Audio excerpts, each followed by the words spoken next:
Guys, dumating yung order ko sa noon. Tingnan nyo, ang dami. Buti na lang dineliver. Ipakuha ko lang sana pero sobrang dami. Hindi kaya na. Ada good na pero. Jua bay. Thank you, syukran.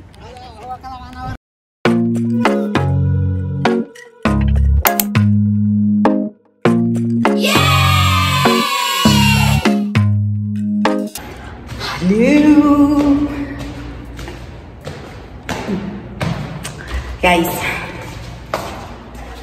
simulan natin ang ating vlog sa pamamagitan ng isang experiment.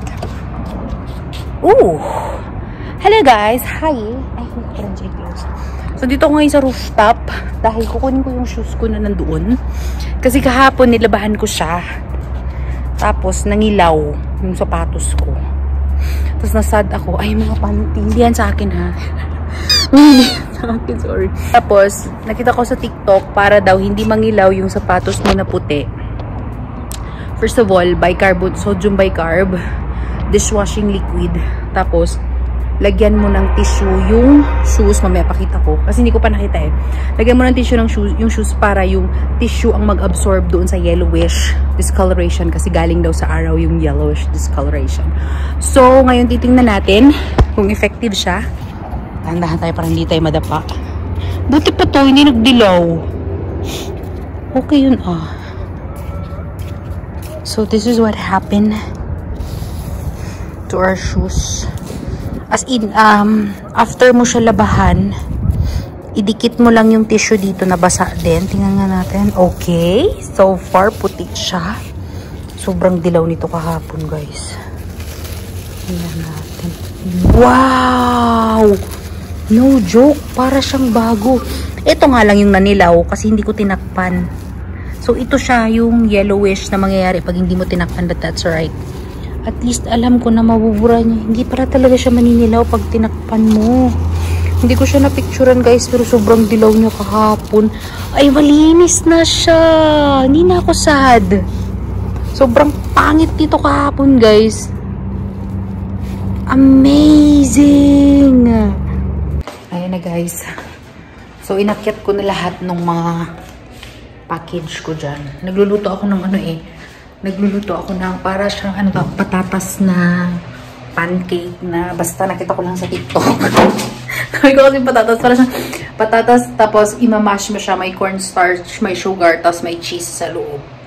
Anyway, as usual, hindi ko mapapakita sa inyo guys kasi pag ganitong oras, madaming nagluluto sa kusina. Okay? So pretty. Yan, so pretty, no? Because of my lipstick. Ito pala yung lipstick ko, yung sinabi ko sa inyo, yung kakaibang color. Bagay pala sa akin kung ganito guys. Kasi diba red lang talaga ako kung nanonood sa vlog ko. Red lang ako ever since. Nilaw yung likod kasi diba hindi ko tinakpan. Ayan, yan yung ibig ko sabihin sa inyo guys. Sobrang yellow nung shoes ko kahapon. Ito, imagine niyo yung dilaw na yan. Nandito siya lahat. As in sobrang dilaw niyan. Ngayon, nandyan lang yung yellow kasi hindi ko siya tinakpan ng tissue. Pero basa kasi siya. So, gusto ko lang mag-trial and error. And yun nga, talagang parang bagong-bago yung shoes ko. So, next time, babalutin ko na dito. As in, lahat na to, ayusin ko to next time. Tatanggalin ko to. Tinry ko lang naman talaga. Okay, para may thrill, gagawin ko yung unboxing sa next video.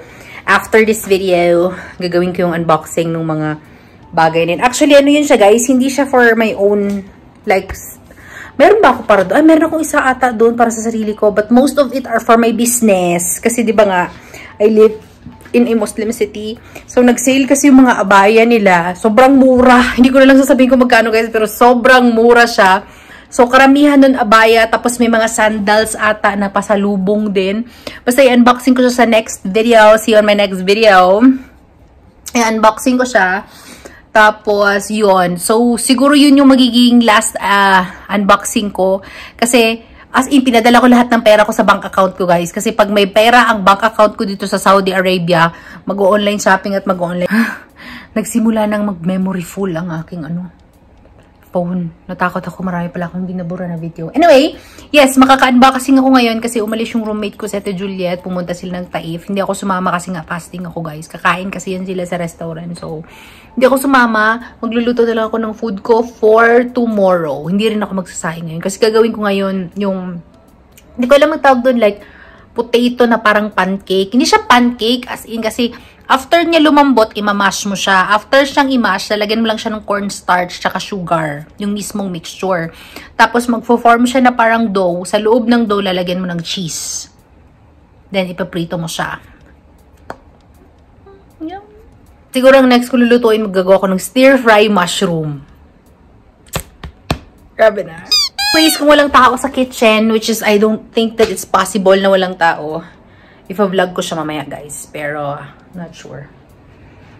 Ah, okay, update! Update pala. Update ko na lang kayo ng flour ko kasi tatapon ko na siya. Ito na, guys, si normal sa line. Si normal sa line ay makunat na. Crispy na siya. Pero si Ringer Lactate ay medyo buhay pa rin. Mas halata naman talaga na mas medyo matagal pa ang buhay nung isa. Nung walang sodium. So, nagbaw na rin siya. So, ayun na yung update. This is the death of our flowers, guys. Itatapon ko na to. A few moments later. Hello, guys! Diba, naka-earrings na ako. The damage has been done. Katatapos ng unboxing ko, suot ko yung isang dress ko. Suot ko yung isang dress. Para akong princess. Princess dress. Ang cute nitong dress na ito. Ang gaganda no. Made in ano to, guys? Made in UAE. Yan, mga made in UAE siya. So, mag-fix muna ako. Actually, katatapos ko lang nag-boil ng patatas. Tapos na yung patatas ko. So, fix ko lang. So, sneak peek. Ayan, lahat yung mga makikita nyo sa next vlog, including this. Pinakita ko na nasuot-suot ko. So, yeah. Okay, so, since wala tayong kasama dito sa kusina, eto na yung ating mashed na potato. Mashed potato. Okay, gagawin ko siyang parang ano, like bubuuhin ko siya. Bubuuhin. So, according dun sa napanood ko, cornstarch daw yung ilalagay. Pwede siguro flour, pero hindi ko kasi so far, guys, hindi ko pa alam anong difference ng cornstarch sa flour. Ewan ko anong difference nila. But, I will put cornstarch and then sugar. Since hindi ko nalagyan ng asin yung patatas ko habang pinapakuluan ko, ngayon ko na lang siya lalagyan ng asin. Kasi dapat pala, habang pinapakuluan mo siya, saka mo siya lagyan ng asin. So, tansya-tansya lang tayo. And then, maglalagay ako ng sugar. Sugar ito, guys, ay hindi to milk. Dito ko lang siya nilagay. So, gusto ko ng medyo matamis-tamis, kaya medyo madaming sugar yung ilalagay ko. So, again, tansya-tansya pag may time. And lalagyan ko siguro siya ng konting pepper. Kasi para naman masarap siya. Wala siyang instruction na lagyan ng pepper, pero, you know, a small pinch of pepper is good. Ayun na siya, guys. Para siyang medyo nag-form ng dough. Gamit ako ng spatula, hindi ko kinamay. So, mix lang natin to. Actually, nag-iisip ako kanina anong magandang recipe ng gagawin sa potato ba. Kasi ayoko lang naman siya gawing mashed potato lang. So, nadaanan ko to. Recipe na to. So, ang gagawin natin is, actually, medyo malambot pa siya. So, ifo-form natin siyang ganyan. Again, kung maselan kayo na hinahawakan kong pagkain ko, wala akong masasabi guys kasi pagkain ko man to. And then, babalutin mo siya. Supposed to be dapat flat siya eh. Hindi siya bilog, dapat flat. Ayan. Then, ipa-flat natin siya. Tapos, ipiprito lang natin siya. Tara. Magpiprito na tayo. Itong cheese coat na to guys, mas masarap to pag Eden cheese siguro yung gamit nyo. Kasi itong cheese na to, walang lasa to eh. So, siguro itatry ko. Ayoko din kasi siya maging matamis kasi gusto ko siya parang ulam. Yan. So, flat na siya, parang siyang pancake. So, gagawa ako ng tatlo. Muna. Tapos, piprituhin ko siya. So, kahit ano pa ang lasa nito, hindi ako magiging choosy. Itong kakainin ko bukas sa fasting ko. Pag-break ko ng fast.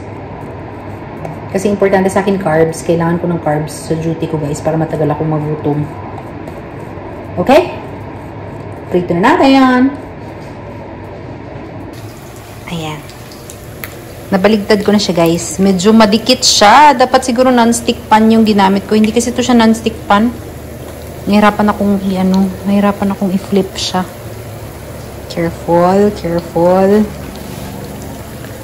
Wait lang, guys, ha.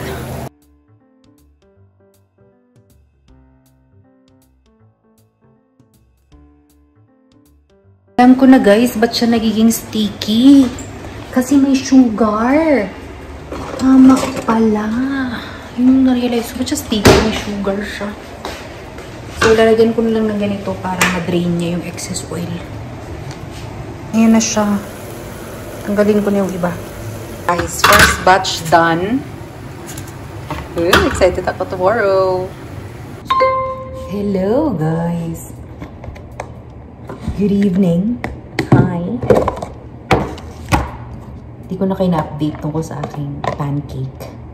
Pancake na ulam na hindi ko maintindihan. So, update, guys. Naging ano siya. Naging lasa siyang ano. Hindi siya lasang ulam, actually. Para siyang dessert. So, siguro kung gagawa ko ulit nun, hindi ko siya lalagyan ng ano. Hindi ko siya lalagyan ng sugar. Kasi hindi na siya masarap ulamin. Pero okay siya pag halimbawa salt, pepper, tapos prituhin mo. Okay siya. So, sa totoo lang, it's been 2 days before that last video. 2 days na nakalipas. Yan lang ako naka-video ulit. Kasi ngayon ko lang naalala habang nag-edit ako, sabi ko, ay, hanging pala yung video ko. Sorry. Sorry sa aking pagkakautang sa inyo. So, I am now eating Ate Juliet's ulam. May sabaw kasi si Ate Juliet na gulay. Kakain ako ng gulay niya. Night shift ako ngayon. 4 na araw akong night shift. So, help me God. With my night shift duty. Pag PM kasi ako, guys, hindi ako nakakabasa ng anything sa Bible or any preaching. Hindi ako nakakapakinig kasi sobrang busy ng PM. At least ngayon, night shift, makakarinig ako ng something godly, you know. Pag ano, guys, pag Friday, Saturday, hindi talaga ako nagluluto ng ulam. Kasi ang daming ulam ni Ate Juliet na niluluto. Papakain niya sa akin. Kahapon nagluto siya ng, yun, sinigang na gulay. Sinigang na hipon. Kakainin ko yung gulay niya tsaka sabaw. Tapos nagluto pa siya ng atsara. Ang dami kong ulam. Ang nakakatuwa lang kay Ate Juliet, no, papakain niya sa akin lahat. Masala na ngayon na alam niya nagpa-fasting ako. Gulay din yung mga niluluto niya. So, pag Friday, Saturday, hindi talaga ako nagluluto ng ulam kasi alam ko madami siyang lulutuin. At alam kong ipapakain niya sa akin yung mga kagulayan niya. The best talaga sa Ate Juliet sa mga gulay. Oy. So, see? I have a healthy yummers breakfast, dinner ngayon. All gulay. I will pair it with saging. I'm excited to eat my gulay. Ainit. So, yun na, guys. Iko-close ko na ang vlog ko today para ma-edit ko na din yung haul. Yung haul ng mga pinamili ko online. I-edit ko na yun. Klaro bing eyeliner. Kung naglagay ako ng white na eyeliner para maiba naman. Anyways, thank you very much, guys, for watching this video. If you're new to my channel, don't forget to subscribe to my channel and like this video. Maraming salamat sa walang sawang panonood, guys. Remember to keep safe all the time and God bless you all. Okay? Bye! Masalama!